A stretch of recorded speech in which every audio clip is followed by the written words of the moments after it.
So Margot Robbie is managing to ostracize fans of the Pirates of the Caribbean movies. How is she doing that? By talking about, we're going to have lots of girl power in this reboot, essentially saying it didn't have that before. Fans of the franchise were quick to say, yeah, about that again? Man, this is going to be fun. So hey there, folks. I hope you're having a fantastic day because today, you and I, we are returning to that wonderful world of Hollywood blowback. And you know what? You have to give credit to Hollywood, but companies like Disney especially, because they've mastered this formula of giving people something that they don't want and then telling you, well, if you don't want that, you're against X or you're against Y.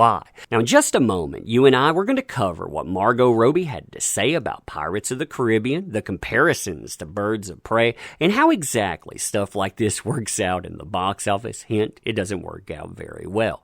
Before we get to that, though, you really need to see where all of this is coming from. See, in my opinion, what this isn't meant to do is it isn't meant to value X or to empower Y. What it's meant to do is to divert away from what this conversation is really about. And if you do that, if you feed the mainstream a narrative, well, just watch. In a couple of weeks, all blowback will be centered around this comment saying that's what people are against. Yeah, it happens, and it happens every freaking time. See, if we take this quote-unquote conversation, I'm going to call it that, a conversation, even though, well, is it really? All the way back to its roots. You see articles like this popping up in 2018. You have Johnny Depp's Jack Sparrow being replaced by a female lead in Pirates reboots. Now, as far as Johnny Depp and support is concerned, all you really need to do is go out and look at change.org. There are multiple petitions. One of them has over 1.5 million signatures. Another one has around 200,000. And the one for this, we want Johnny Depp back as Captain Jack Sparrow. This is almost at 320,000 signatures right now. Now, as far as petitions go, this is pretty kindly worded too. In fact, let's briefly look at this. Quote, Johnny Depp has been out recently as Captain Jack Sparrow. One of the reasons is personal issues as well. He has been playing this role since 2003 when we first saw him arriving at the Port Royal in his boat with that epic background music playing. But can you imagine someone else portraying this instead of him? Or no Jack Sparrow at all?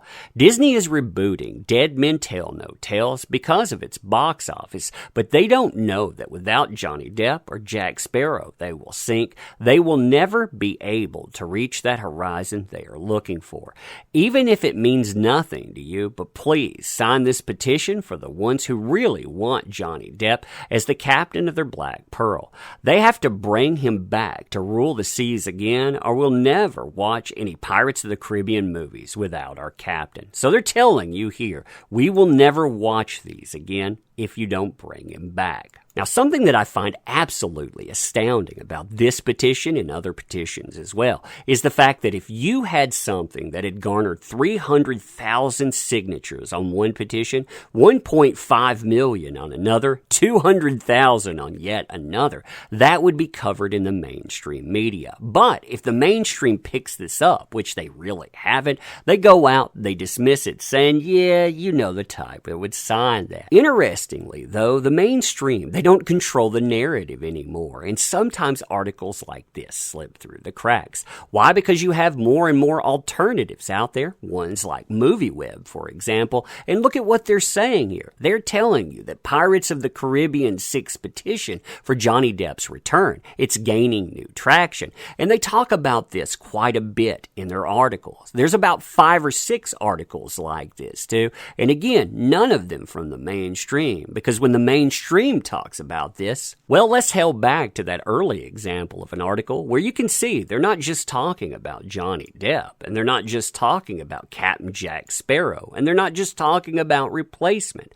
What they're talking about is replacement with a female lead, because any blowback to that idea, well, you know what that makes you. And I think a lot of people that have never experienced themselves being written about that way, yeah, they're waking up to that reality mentality now. See, if you look at this post-spy fandom, on its face, this thing is insulting enough. I mean, here you have Margot Robbie mentioned teasing her Pirates of the Caribbean movie from Birds of Prey writer Christina Hodson, saying this will quote-unquote have a lot of girl power. We're really excited at the prospect of adding, obviously, a very key female element to that world. Now, there's much more on this, too. There's an interview from Collider. It's a video interview, or I would show you it all. But essentially, what I feel like here is that there's more layers than what we just talked about. See, in my opinion, and this is only my opinion, you may disagree with this, but I think that Disney knows that this is not going to do well. All of the controversy to it, plus rebooting the very thing that made it work,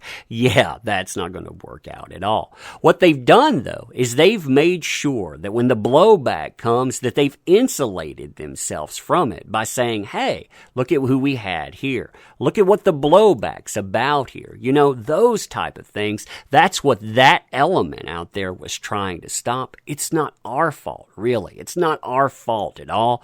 We tried to add something great. We tried to add something diverse. But those people, yeah, they're always against it. See, essentially, that's the same game we saw played with Birds of Prey. You saw the initial marketing come out. As that initial marketing came up, they said, we're going to offer you a film that, well, it adds X and Y. If you ask about, hey, what about a good movie? Your response to that is, apparently you're resisting our initial message. That makes you some kind of monster.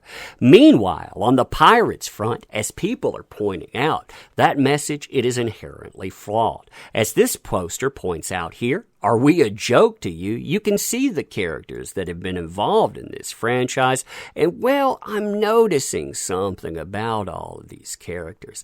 I'm noticing not only do they have that female power, but they represent a not-so-chalky white shade of pale that Margot Robbie and the cast might just be bringing to the film. Many a person they reply to this to, not taking kindly to the way that this is being argued. They say the exact same thing that I'm telling you as well. Pirates of the Caribbean always had very strong female characters. You are disrespecting those actresses. Without Depp's Captain Jack Sparrow, there is no franchise. People go to see those movies specifically for him.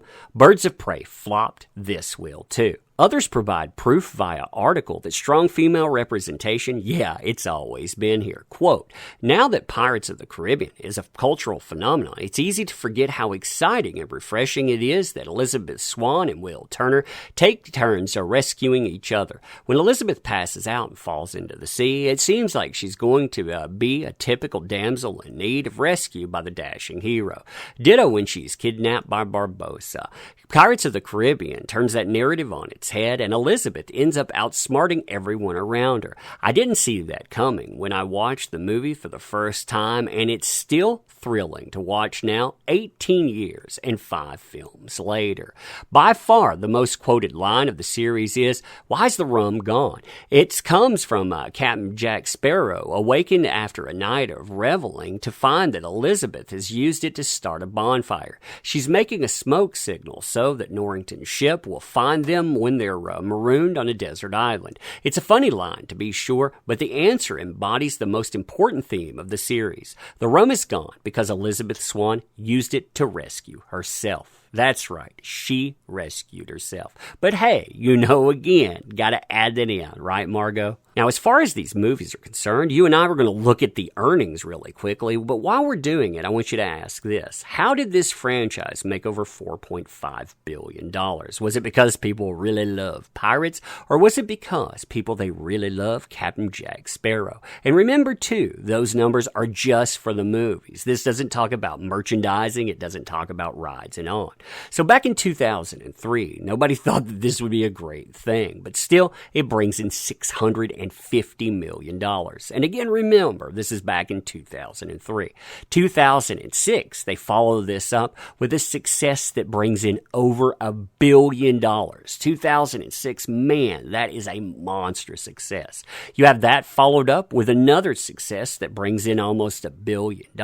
And fast forward 14 years from the original, original, you still have almost $800 million worldwide come in. That doesn't account for domestic video sales, doesn't account for merchandising, doesn't account for a lot of things. And again, ask yourself, if the consumers behind this, they know the reasons things succeed, don't you think that the executives behind the movies know that too? The answer too is a resounding yes. They wouldn't have paid the man hundreds of millions of dollars. They wouldn't have brought him back for sequel after sequel if they didn't know that. And that's why I think that it isn't just marketing. This is making sure that when they fail, and they know that they're going to fail, but when they fail, they have something to blame it on. That blame too, it's going to go squarely on you. Not for them getting rid of somebody, not for them rebooting a franchise, not for the way they marketed, insulted consumers and on. Nope, they're going to blame you because, of course, well, look at the playbook. It's always the same, but let me know what you think about this stuff. Man, I'm not surprised by it, but oh man, every freaking time. Anyway, appreciate you showing up. Appreciate you being here. You make this stuff work. And these companies, they have forgotten that. They forget who empowers endeavors. Let them forget too. Because hey, if they're going to drive away people, hey, you're always welcome at this party. Check out our links in the description too if you want to help out the channel. We have memberships. We have Patreon. And of course, we have that luscious comic book. But anyway, appreciate you being here, showing up, and well, have a good one.